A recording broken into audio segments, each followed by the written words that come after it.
College projects are supposed to be straightforward, right? You choose a topic, you do the research, put it all together, and maybe learn something along the way. When my friend Carlos and I signed up for our class, we thought it would be fun, a break from the usual grind. The assignment was simple: create a short documentary. But being the overachievers that we were, we decided to tackle something bigger, something that would set our project apart from the rest, and most importantly, something that was interesting to us. And that's how we ended up in the middle of this supposedly cursed forest, not far from where we live. Our goal was to debunk the local legends that had kept people out of those trees for decades. The forest was beautiful in its own way. It had tall, lush trees and a special kind of quiet that was almost therapeutic. But that silence had a weight to it. It was like the forest was holding its breath, waiting for something to happen. The stories about the forest go back generations, I've heard. Native American tribes used to live there, and the forest was supposedly sacred ground. You know, the same typical setup as every other cursed story in the United States. But then came the stories of ghosts, demons, and dark rituals. In my opinion, I believe it was just old folklore and myths that people said happened deep in those woods, and those myths got blown out of proportion and spread through the generations. Most people avoid the place, and those who didn't usually came back talking about negative energy and all that garbage. In case you can't tell yet, I'm not a believer in the paranormal or really energies or anything like that, and neither was Carlos. We didn't just buy that the woods were cursed. We thought it was all just superstitions and campfire stories, and that's why we thought that this was the perfect subject for a documentary. A chance to peel back the layers of folklore and show the world, or at least our class, that these woods were just another patch of trees. We spent the first few hours filming the scenery, capturing shots of the sunlight filtering through the trees, the dense foliage, and even some of the caves we found scattered throughout the area. It really was objectively a beautiful forest. There was one cave in particular that caught our attention. It wasn't deep, but the way the light played off the rocks made it perfect for the eerie vibe that we were going for in our film. As we set up the camera inside, it felt like something had changed.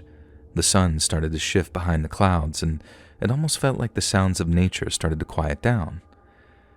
Right at that moment, Carlos stopped, and freezing mid-shot, he whispered something in a very scared voice, asking if I heard that. I hadn't heard anything, but the look on his face was enough to make me feel somewhat uncomfortable. We stood there in the dim light of the cave, straining our ears. Then I heard it too. A sort of sound coming from outside. We had been hearing the wind blow all day, but this was definitely no wind. It was clearly the sound of someone or something approaching the cave. These footsteps would close in slowly, and then they just fade into the distance as if they were running away when they got close to the cave. We exchanged these very nervous glances at each other, and we spent the whole day laughing off the stories, but at that moment, I was not afraid to admit that I had felt a twinge of fear. My mind raced with a bunch of different scenarios. Maybe it was just another hiker or some animal passing by. But the longer we stood there, the more I started to doubt those rational explanations. Trying to keep a steady voice, I told him that we should wrap things up as we got enough footage. He didn't argue.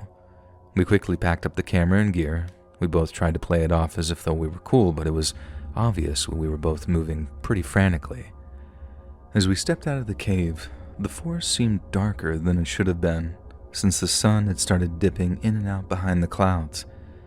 The feeling of dread was overwhelming, and with every step we took back toward the car, the sense of dread grew. We hadn't gone far when the sound came again, this time louder and much closer. We stopped and tried to assess the sounds. We were listening as the rustling morphed into the unmistakable sound of footsteps. We turned, and that's when I saw them. Two dark figures moving swiftly through the trees, their shapes blurred by the shadows. And we both started to run. I turned back several times, and it was impossible to tell what was chasing us. I was refusing to believe that it was some dark entity, but I truly just couldn't tell in that moment as my heart was racing.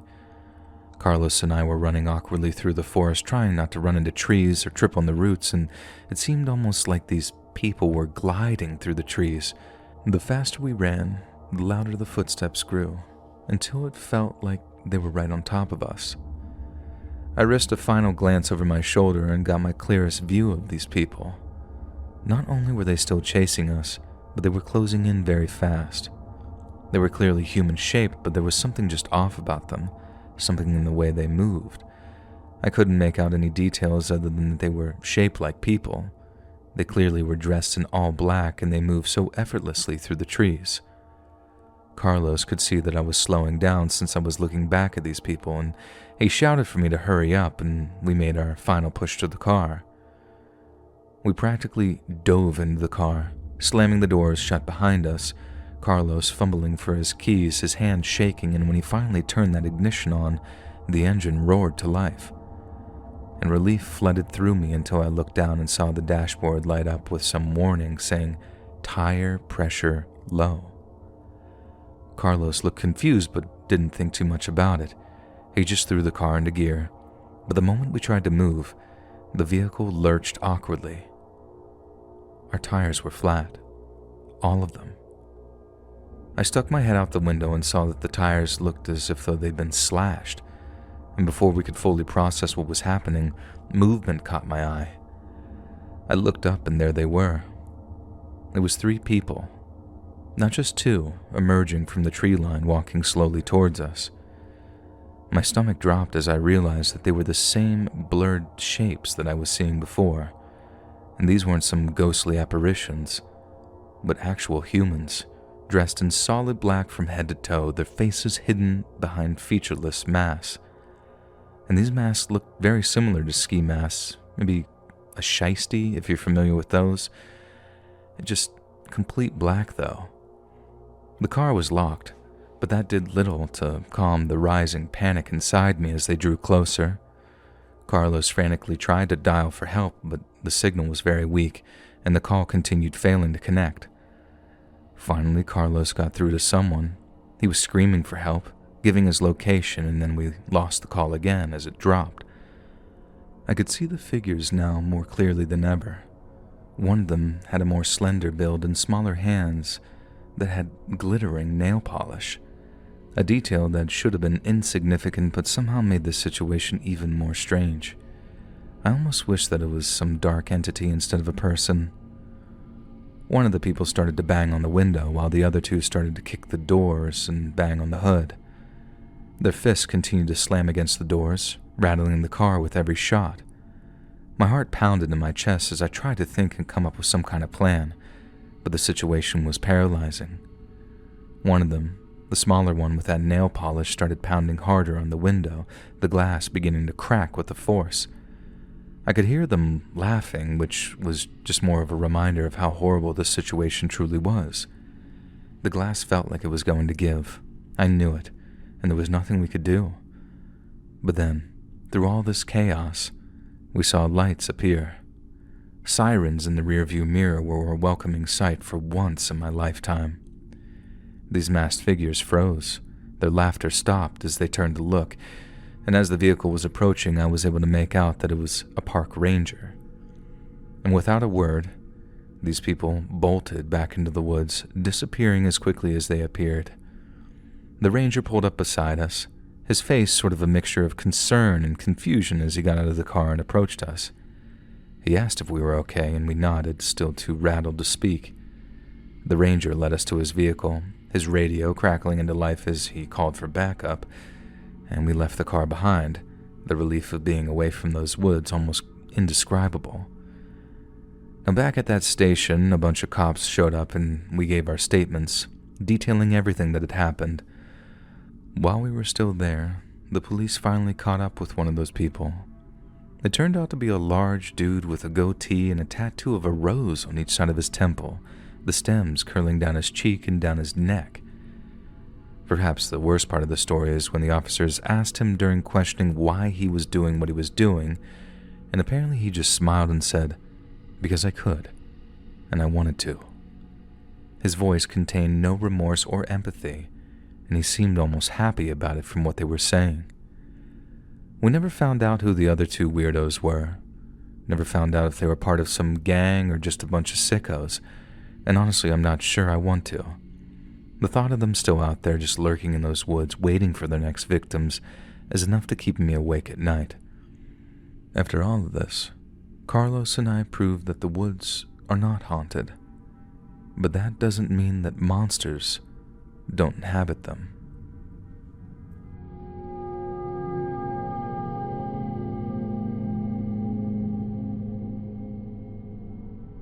It was the last week before I had to head back to college, and my friends Jess and Katie decided that we needed one more adventure before the summer officially ended. We planned a light hike through the woods and an overnight campout, but nothing too intense, no pun intended for those who just got my intense joke. Anyways, we just wanted enough of a getaway to feel like we'd done something for our summer besides working and binge-watching Netflix. And the day started out exactly how we hoped.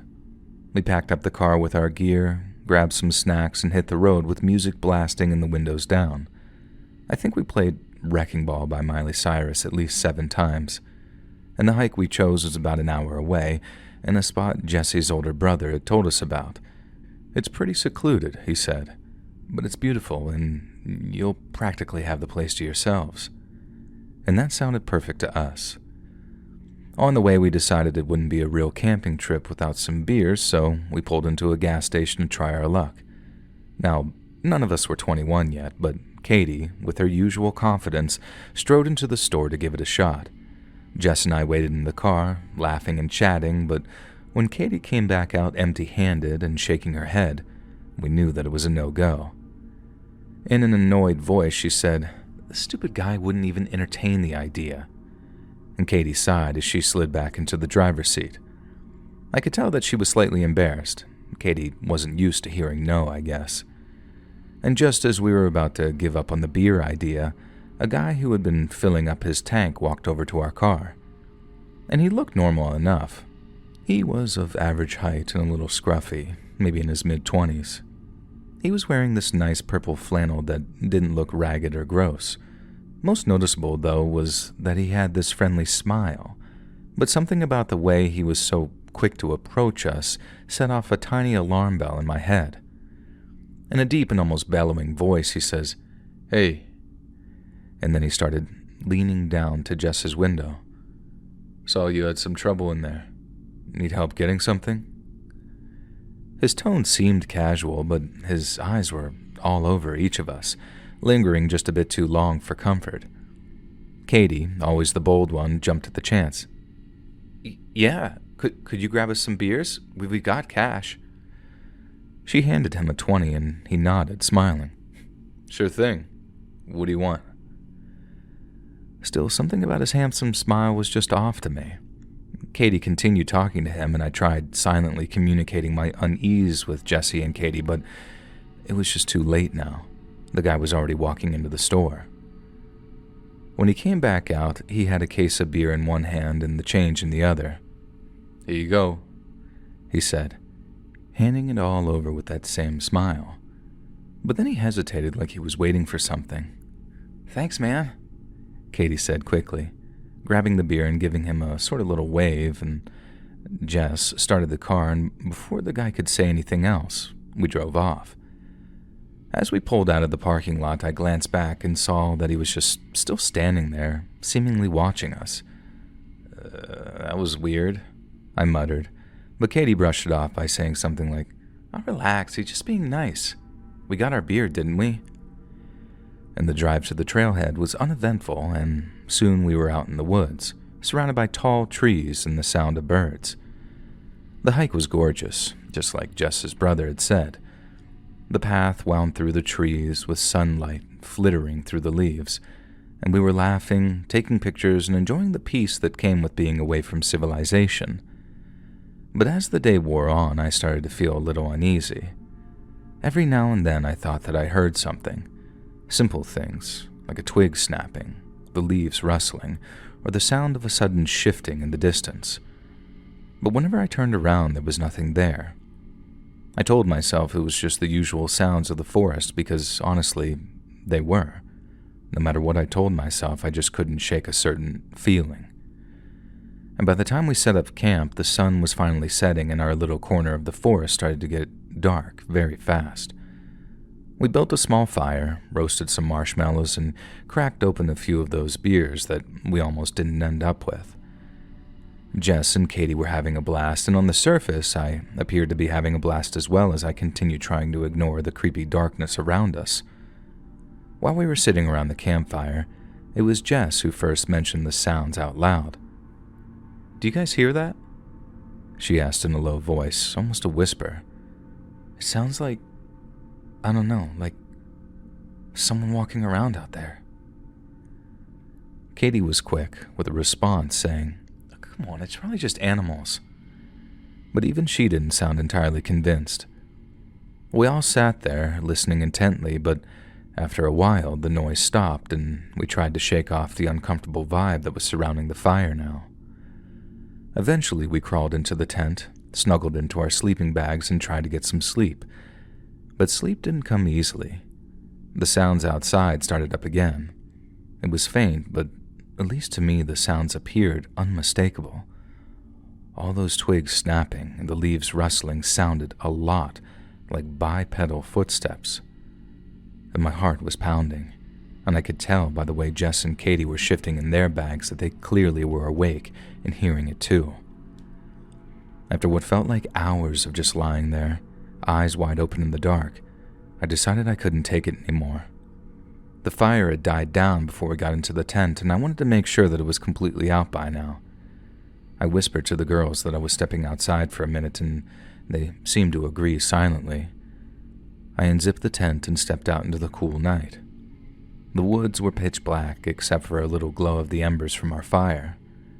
I grabbed a bottle of water and was about to pour it over the coals when I heard those rustling sounds again, except this time it sounded like footsteps, and it sounded like it was directly behind me. I froze, and I remember being unable to catch my breath. Slowly I turned, and there, standing just a few feet away, was what I could only describe instantly as recognizing the guy from the gas station. His face was barely visible in the dim light, but in that instant my mind knew that was him. I recognized the purple flannel from earlier, and I wanted to scream and run, but I was rooted to the spot. I was so scared that it felt like I had forgotten how to breathe. The guy just stood there, staring at me, not moving a muscle, which somehow made this entire interaction even worse. It felt like an eternity, but finally, I found my voice. "Get away from me!" I screamed, and the sound seemed to snap him out of whatever trance he was in. He took a step back, and then another, and before I knew it, this guy was sprinting off into the woods. I didn't wait to see where he went. I ran back to the tent. Jess and Katie were rolling around as they heard me scream. I started to shake them and yelled, "We need to go now!" And I could feel my voice shaking. My friends didn't really question what was happening. I started saying about how the guy from earlier was outside the tent, and apparently that was enough to get my friends panicking and packing. And we packed up all in record time, not even bothering to fold the tent properly. We just stuffed everything into our bags and took off down the trail. I remember the trail back being so nerve-wracking because we could barely see anything. It was dark and our flashlights didn't do much to illuminate the path other than the trees that were directly in front of us, and every sound we heard made us erratic and just caused us to run faster. We got to the car, and it still wasn't even dawn yet. We didn't say much on the drive home, as all of us were just still too freaked out to process what had just happened. And in hindsight, we should have just called the police right then and there. But getting away was the only thing on our minds at that time. When we finally pulled into Jess's driveway, we just sat there for a moment, staring straight ahead. And that's when I finally called the police and reported what had happened. I told them about the guy from the gas station, and I told them about the approximate time that we had encountered him. I remember Katie begging me to get off the phone with the police because she was scared that she was going to get in trouble for the alcohol. But if this guy was some sort of creep, I wanted to make sure the cops knew. Now, it's been years now, and we never did figure out what that guy wanted, or if it even truly was him from that place following us. And after that night, we decided our summer adventures were over. I can still imagine the sight of him standing there in the dark, staring at me, and I often wonder what would have happened if I hadn't gone out to check the fire.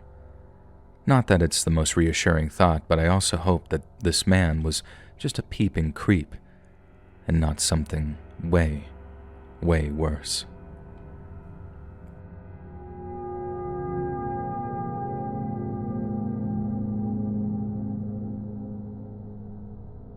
Back in 2015, my wife and I, along with our friends Jake and Tabby, had been planning this hike trip for many weeks.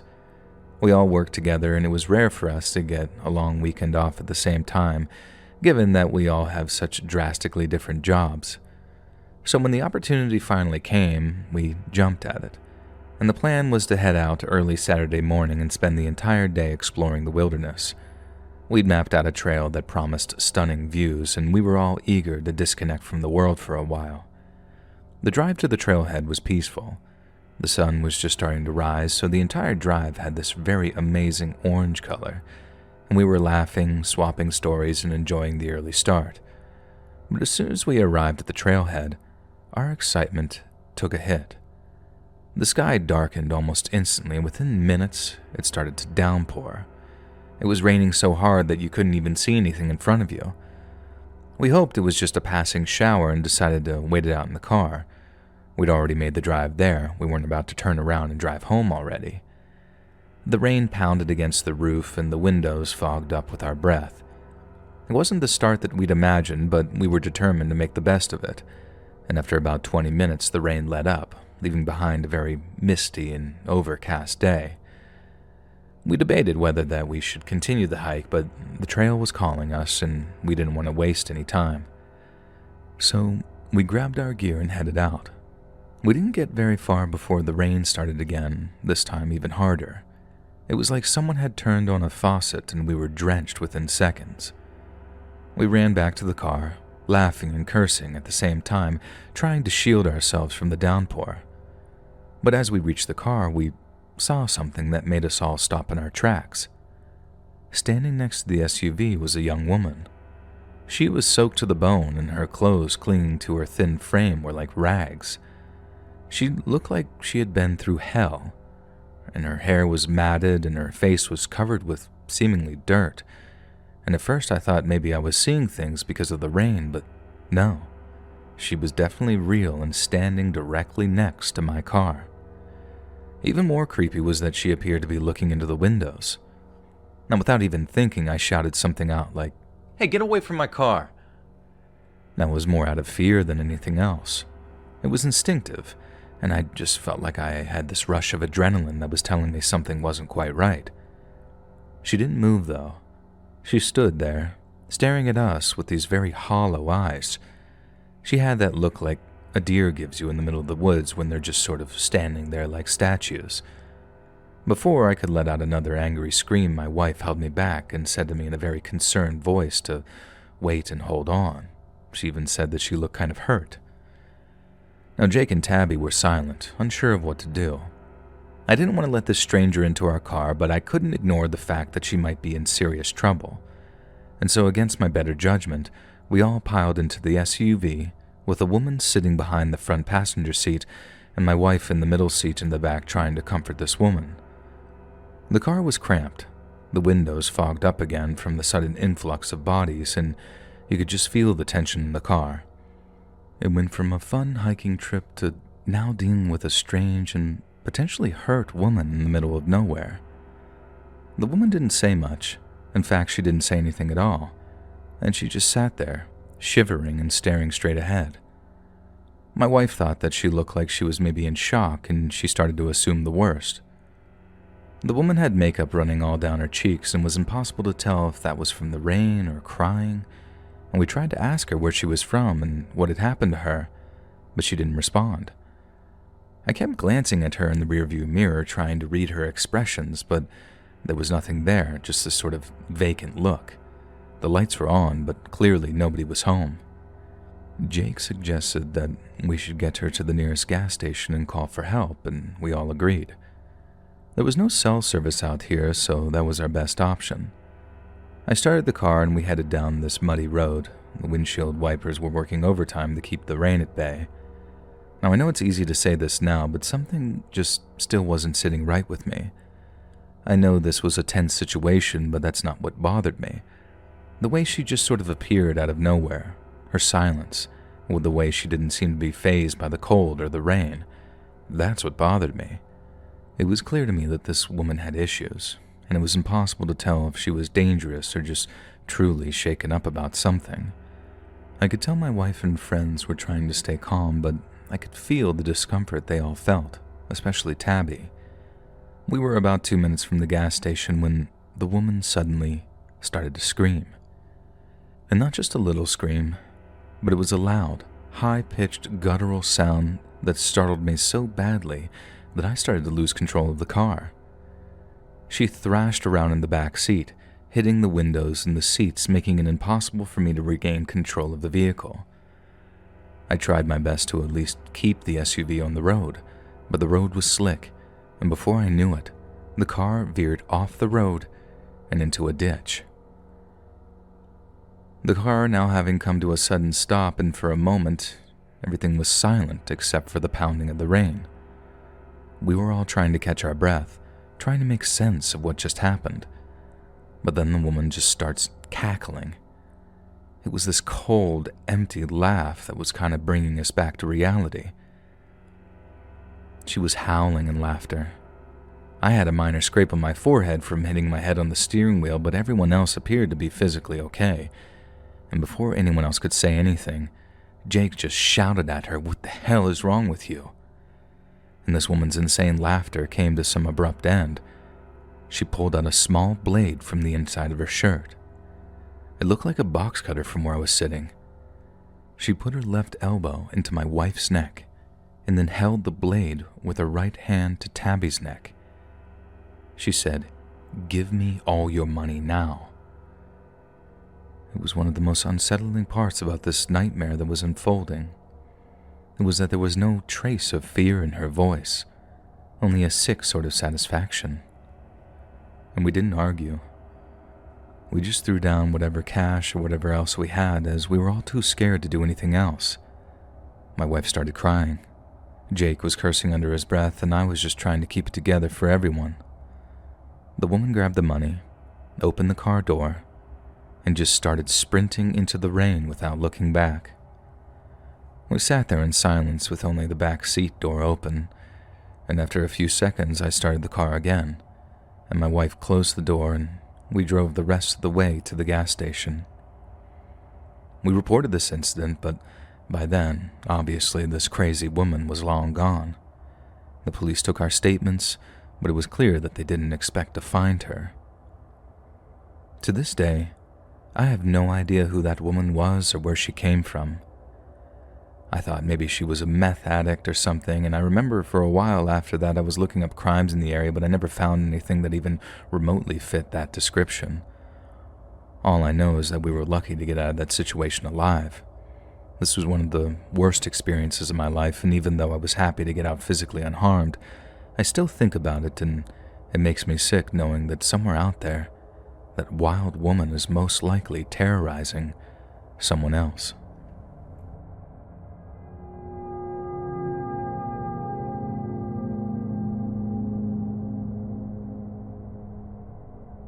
This story took place approximately 8 years ago. I'm going to change the names for anonymity, and this is also a burner account and will be the only post that I send to you under this account. You see, I was with my girlfriend, we'll call her Casey, for 4 years at the time of the story. We both loved the outdoors, from hiking, fishing, picnics, you name it. We loved taking a drive to a random park and just exploring. One Saturday morning, we decided to take a hike. It was a decent drive for us, so I brought our camping gear just in case we decided to camp or sleep in the car instead of driving home. Also, depending on the weather, we might just suck it up and drive home because neither of us wanted to sleep in the rain, even if it was in the car. The hike started out peaceful and enjoyable, with the melody of the running water, the birds, bugs, and other woodland animals. It's what drew us outdoors in the first place, that escape from the hustle and bustle of everyday life. It was an escape for both of us to have peace of mind and clear our heads. We usually spent most of the time talking about our future and what we wanted, a wedding, what type of neighborhood we wanted to live in, the house, and all the other things that go on in the next chapter of life. We would go on about our dream scenarios, such as where we want to establish a hometown, but also somewhere to go and escape the winters, and how not having kids would hopefully free us up financially to accomplish that someday. It's hard to explain, but I felt like we had our best conversations when we were hiking. Now, as we sunk deeper into the woods, I got a weird feeling of paranoia. I felt like the peaceful sounds that surrounded us had changed somehow. The animals had a different tune or vibration, and the water that had passed up a long time ago turned into sounds that resembled whispers. And I felt like I was being followed and that someone was trying to get my attention at the same time. I quickly snapped out of it and went on with whatever conversation we were having at the time.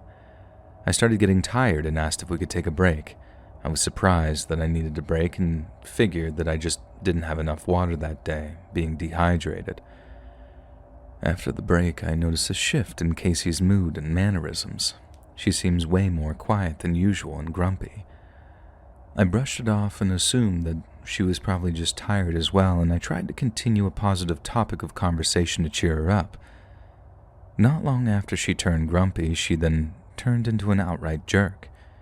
Every comment I make is met with a rude or sarcastic comment, which at first made me think that she was kidding, but I quickly learned that she wasn't.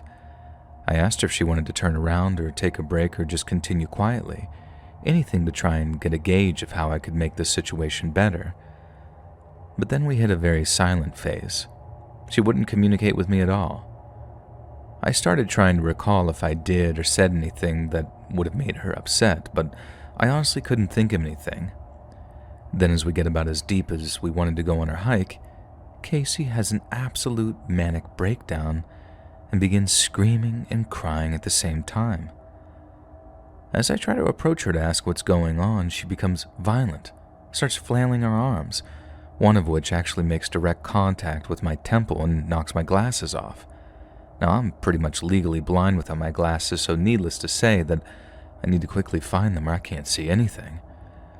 I also want to mention here that this is completely out of character for Casey. She wasn't that type of erratic person. I'm panicking on the ground trying to find my glasses like Velma while Casey is still flailing her arms and now running and screaming in the opposite direction. Thankfully, I quickly find my glasses and get up and chase after her. I catch up to her and she seems completely out of it. Her eyes don't seem glazed over, but they seem different. Like she's there, but she isn't there. I know that may sound weird, but that's the best way I can explain it. At this point, she has stopped screaming and acting violently towards me. I sat her down and made her drink some water. She still isn't talking much, but seems a little more settled down. Once I determine that she can walk, we start making our way down the trail back to the car. It seems as though the more we move and the further we get from her manic breakdown, the more back to normal she gets. She's now starting to talk to me and asks if she remembers what happened. She's telling me that she has no recollection and becomes embarrassed and apologetic for her episode. As we get about half a mile from the car, she seems completely back to normal. I'm still struggling to rationalize what happened. I have never, ever seen her act like that in the 4 years we have been together at that point, and we have been through happy times and also the most sad and stressful times of our lives. She was a big believer in the supernatural, so she was convinced that something dark had taken over her body. I didn't buy that, though. I knew that there had to be some kind of rational explanation. I did some research and found out that in those woods, there are actually some plants that can really mess you up. I'm thinking that she must have just come in contact with something, somehow, and maybe that's what caused the episode. Some of these plants can actually cause mania, fever, and even hallucinations, and it got me thinking, maybe I came into contact with them as well, and that's what made me feel anxious earlier that day. And without having an answer to that question, I've just chosen the simple solution, and that's to simply never hike there again. Has anyone else ever experienced something similar? And would you mind sharing your thoughts if you have?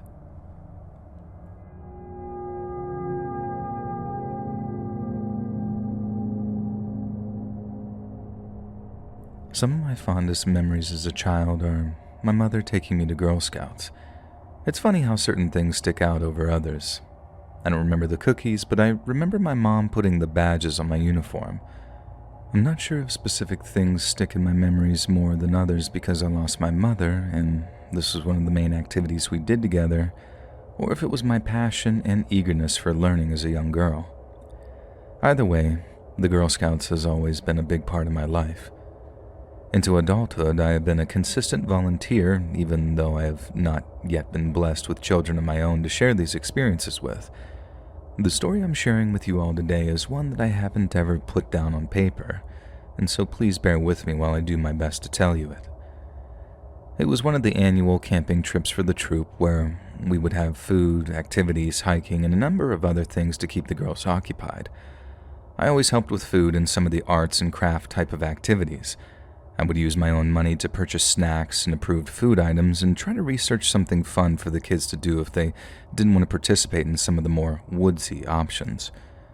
When I was younger, I always felt out of place and would have preferred something more art-centric to make me feel more comfortable and ease into the trip. This trip started just like any other. The leaders of the excursion were mostly comprised of mothers of the children and other volunteers like myself. One of the first things we did with the morning daylight was a hike. We always started off these trips with a hike, and one, because the kids were super excited, and this would allow them to see their surroundings, and two, we knew that it would most likely make them tired for later, which would hopefully amount to a good night's sleep. The start of this hike was no different from any of the others. It was standard and safe, which is exactly what you would want for a trip like this. There was buzzing from the children's excitement, but suddenly I felt everything go really quiet. I felt like my sinuses and ears were plugged and all I could hear was buzzing. After a few seconds, I came to and looked around to take an inventory of the girls, and that's when I noticed that Cindy was missing. I walked briskly to the line of children looking for Cindy but don't see her anywhere. Trying not to cause too much panic or concern, I start calling her name and walking even further forward to see if she had wandered up with another group. I bumped into one of the mothers and asked if she had seen Cindy. She must have seen the fear in my eyes because as she said no, she immediately walked back with me and began calling Cindy's name.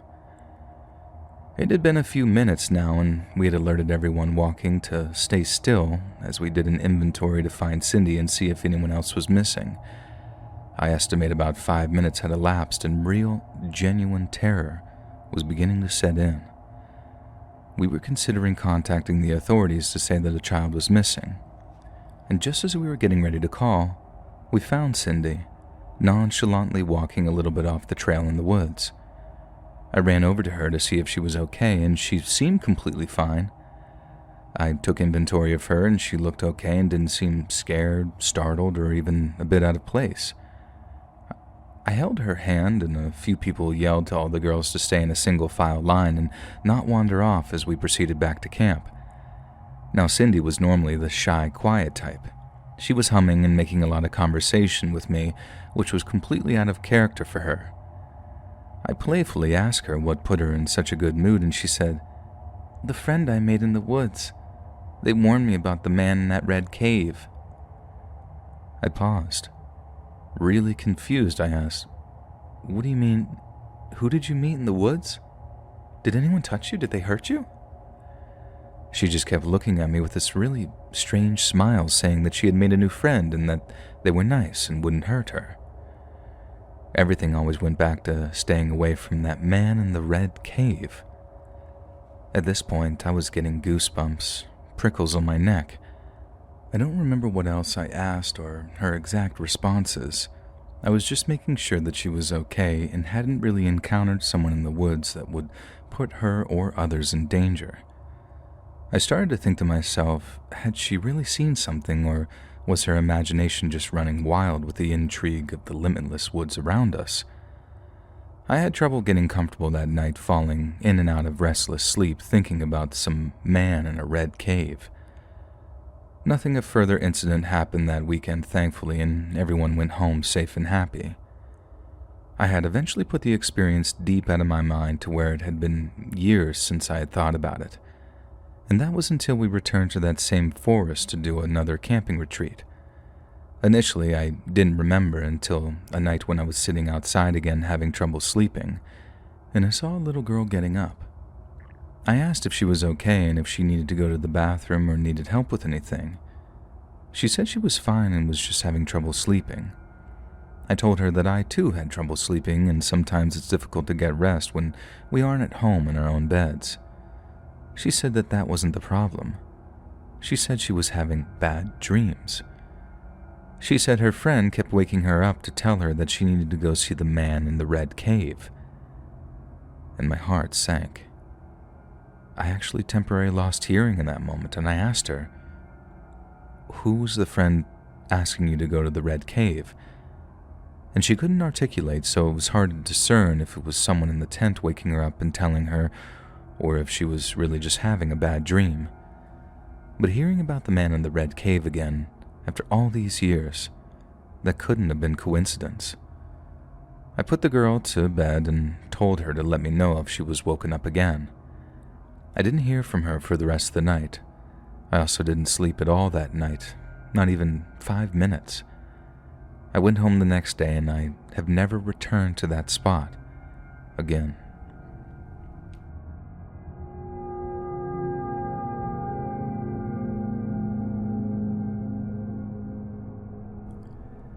A few years ago, I spent that summer working as a lifeguard at a resort nestled deep in the mountains. The place wasn't exactly a tourist hotspot, but it had a steady stream of visitors. A lot of people were just looking to get away from the noise of city life, hike a few trails, and soak in the peace and quiet of the mountain area. The resort was spread out, with a main hotel, some cabins scattered around the property, and a pool that, on most days, was more about lounging than swimming. A few years ago, I was working on a lazy afternoon, the kind where the sun hangs high and the most exciting thing to do is sip on an ice-cold drink while you drift in and out of a half nap. I was on lifeguard duty at the pool, making sure no one did anything stupid. The usual crowd was there. It was mostly married couples and young adults celebrating events, specifically a bachelorette party. But then, I noticed a guy hanging around the fence that separated the pool area from the rest of the resort. He was dressed for swimming, and he was just standing there, watching that group of young women celebrating that bachelorette party. The women were sunbathing and standing around the shallow end of the pool. At first, I really didn't think much of it. People get curious, and it wasn't uncommon for someone to come over and ask about pool hours or how to get a guest pass. But this guy wasn't asking questions. He just stood there, watching the women. And he started talking to them, but they seemed to be doing their best to ignore him. I couldn't hear what he was saying, but I could tell from the way that they were avoiding eye contact and shifting uncomfortably that they weren't interested in whatever he was saying. After a few minutes of this, I decided to step in. I walked over to the edge of the pool, trying to keep things casual, and I just called out in this sort of calm voice, asking him if he had a pool key.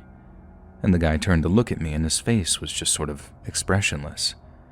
For a moment, I thought he was going to argue with me, but instead, he just shrugged and mumbled something under his breath before walking away. The women gave me these sort of relieved smiles, and one of them, this brunette with one of the most beautiful smiles I've ever seen, actually waved me over. And she seemed really chipper, and in a very sincere voice, she said, "Thank you for that. He was really starting to creep us out." I was trying to keep it cool and be confident, so I told him it was no problem. I was just doing my job. I felt like an idiot saying that, like I'm some sort of Captain America type superhero. But thankfully, they didn't think that I sounded dumb because right after that, they actually introduced themselves. The woman talking called herself Abby and then pointed to the rest of the girls. And there was Rachel, Claire, Danny, and Bree. I remember all of them, and they were celebrating Bree's bachelorette party. And we chatted for a bit.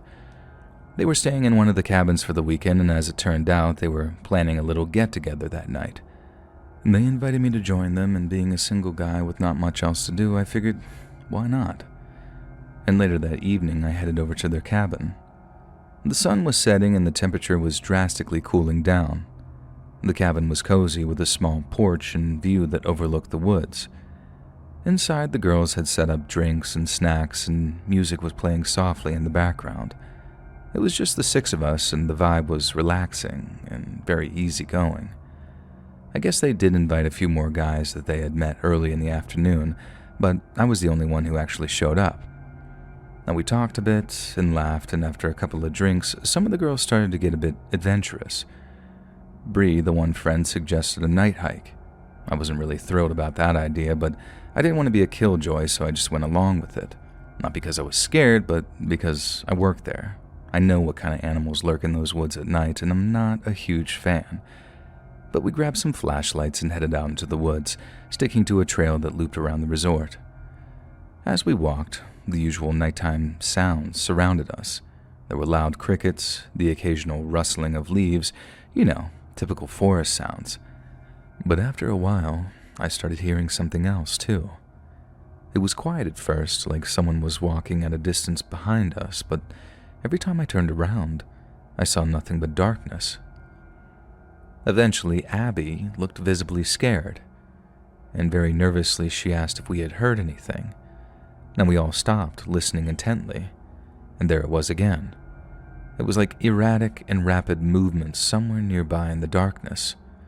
This wasn't just the typical sounds of wind blowing through the trees, but something that sounded more deliberate. We all looked at each other, and that's when Rachel said that she had had enough. She and Bree decided to head back to the cabin, and I didn't blame them. The rest of us followed, keeping the pace quick, and by the time we made it back, the mood had shifted. The fun, carefree energy from earlier was gone, and it was replaced by a very nervous tension. We locked the doors and tried to shake off the feeling of being watched, but it was not easy. We sat around for a while trying to just laugh it all off, but there was just something different about the entire evening. At least speaking for myself, I couldn't shake that feeling of someone or something out in the woods with us. And in a moment of monumental stupidity, Danny and Bree decided to go back outside. Several minutes later, we heard footsteps outside the cabin. We turned down the music and started to intently listen. It sounded like soft footsteps circling the place. Each step was very slow. We could hear the wood creak with each step, and it didn't sound like footsteps of Danny and Bree. These were heavy and methodical footsteps. Rachel, who had been the most rattled by the hike, froze in that moment and asked, "Did you guys lock the back door?" I shot up from my seat and ran towards the back door. I was so scared, but I was trying to appear braver than I felt. I grabbed a flashlight for some reason and headed to that back door, checking the lock. It was secure, but I just knew someone was out there. I could only see a little bit outside that door window, and it was completely possible that someone was standing just outside my view. As I turned back toward the group, I heard a loud crash from the front of the cabin. Before I could react, Danny and Bree came barreling into the living room, screaming that someone had been chasing them in the woods. I moved toward the door, hoping to calm them down. I was standing in the doorway, and before I closed the door, I looked out to the front of the cabin, and that's where I saw him. This guy was running straight at me, a hood pulled over his face. He takes me to the ground in a moment, and I felt the air rush out of my lungs as he knocked me to the floor.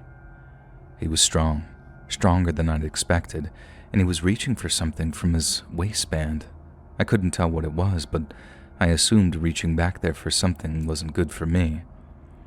All I knew was that I had to fight back, but I was struggling to get him off of me. And just as I thought I was done, I heard a loud thud, and the weight on top of me had just shifted. Looking up, I see Abby standing over the both of us, holding a golf club, and her face was pale but determined. She hit him hard on the side of the head, and he was completely out cold. Instantly, we called the police, who surprisingly showed up quickly given the resort's pretty remote location. As it turns out, this guy was the new maintenance man, someone who'd started working at the resort just a few days earlier. You see, he'd been using his position to scope out the place, and God knows what he had planned for that night. Obviously, we pressed charges, and he was arrested on the spot. If that girl didn't act quickly, I may not be sitting here writing this. With all that going down, it still blows my mind that some people out there in the world are just that evil. This man appeared to have no other motives than just bringing harm to me and those girls.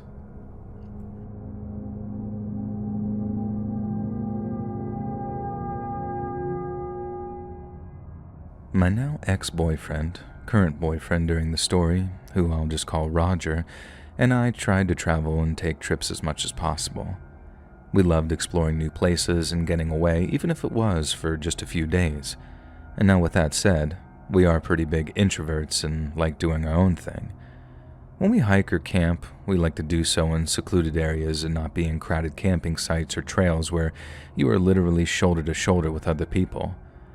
We decided to visit a new hiking trail that was decently steep that Roger heard about from a friend at work. We figured it would test our limits and be a nice little getaway for a few days.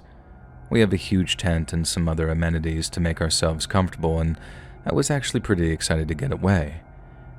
We got there and set up an impromptu campsite on a flat piece of ground where we would be sheltered from wind during the night. And we started this massive hike, and I was excited and nervous. But my excitement turned to annoyance when we stumbled upon another couple hiking at the same place that we were. I say that I was annoyed, but I really wasn't. Everyone has the right to public places as we did, as I am just very anxious and a very socially awkward person. The couple came up to us and introduced themselves, and we were polite and sparked up a little conversation. The couple was actually quite charming, and the questions they asked us and the information they shared with us had both Roger and I pretty disarmed. They asked if we wanted to continue the hike together, and since it's such a long trip, we agreed and figured that we could just turn around if we no longer want company. As I said, the couple is as sweet as can be. They're super informative about the area, and I found them very easy to talk to, even though I usually am terrible at keeping conversation with new people. We've been going for about 45 minutes, and I started falling a little behind. The guy that I'll refer to as Matthew, I won't be sharing the names that they actually gave us, falls behind me and starts up a conversation. And this is where things start to get a little creepy. He starts mentioning my physique and asks what type of workouts I do, stating that his partner is trying to tighten her buns and stay fit. He put his hand on my arm and hand and said, "Look at that definition. You must devote a lot of time to arm days." And I pulled back, kind of in shock and also wanting to get the hell out of there. Now, 5 minutes ago, I found him charming and endearing, and now I feel like his eyes are all over me and I'm getting some very creepy vibes.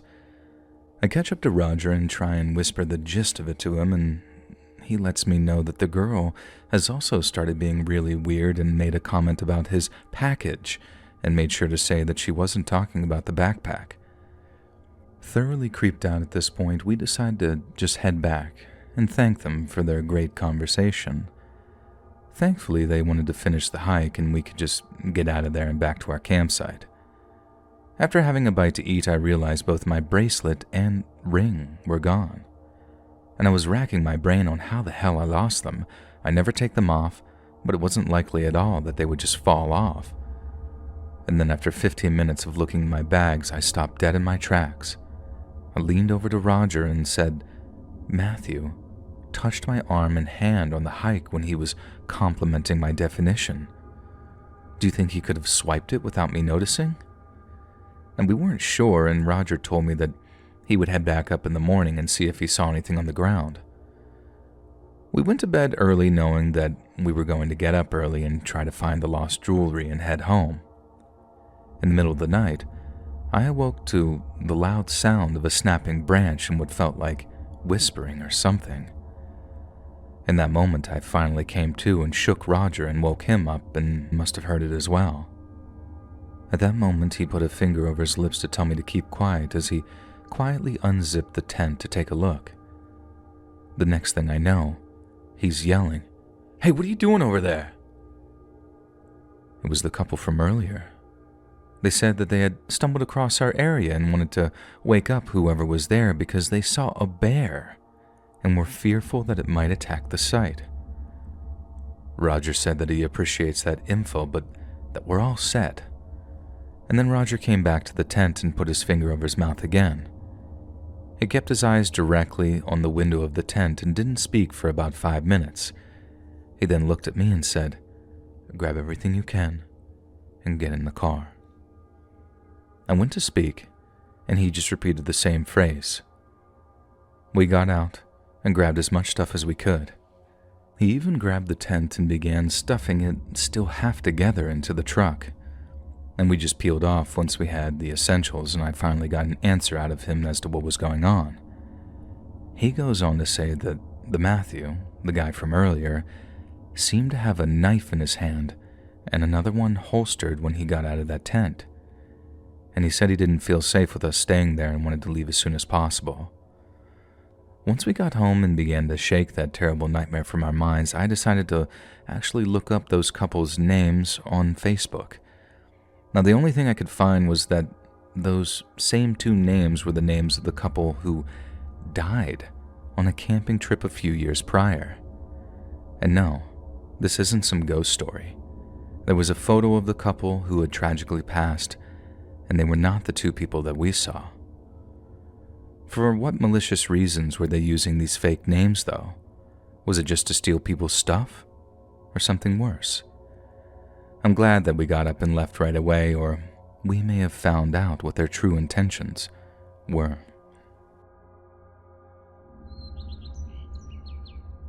Hey friends, thanks for listening. Click that notification bell to be alerted of all future narrations. I release new videos every Monday and Thursday at 9 p.m. EST, and there are super fun live streams every Sunday and Wednesday nights. If you got a story, be sure to submit them over to my email at LetsReadSubmissions@gmail.com, and maybe even hear your story featured on the next video. And if you want to support me even more, grab early access to all future narrations and bonus content over on Patreon, or click that big join button to hear about the extra perks offered for members of the channel. And check out the Let's Read podcast, where you can hear all of these stories and big compilations located anywhere you listen to podcasts. All links in the description below. Thanks so much, friends.